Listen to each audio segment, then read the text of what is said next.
bir masjidga imom bo'lib, velosipedda ko'chalarni kesib o'tardim. Bir ko'chada bir aka aravachada nogiron, majruh bir aka o'tirardilar.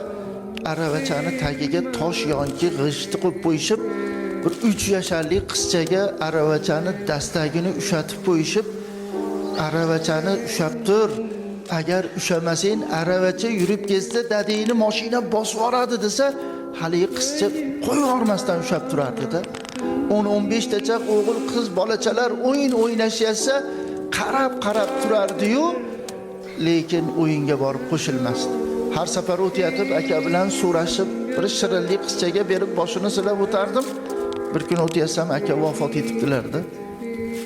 Vafot etibdi-yu, hali qizchani yupatadigan odamni o'zi yo'qda, shunaqa ham yig'layapti, ichidan chiqib yig'layapti. Ko'zidan shunday yosh oqib yig'layapti, katta odam yig'lagandaqa yig'layapti. 3 yoshar bolacha. Yaxshi amma xolalar, "Voy, dading mehmonga ketyapti." Yig'lasang mehmondan kelmay qo'yadi.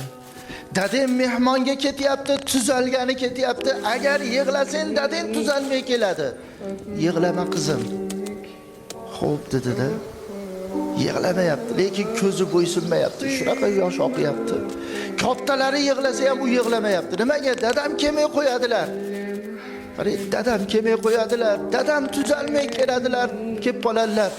Yig'lamasdan ko'zidan yosh oqizib turibdi-da, yuvilib, kafanlanib, janoza o'qigan olib chiqilsa ham, oldidan olib o'tsa ham yig'lamayapti-da. Namoz o'qilib, ko'chaga olib chiqib ketilsa ham, boshqalari, onasi, ayoli, opa-singillari yig'lasa ham hali qizcha yig'lamayapti-da. Chunki dadam kelmay qo'ymasinlar. Bir 3-4 kundan keyin pataxalar tugab, yana o'sha ko'chadan o'tyapsam, hali qizcha har safar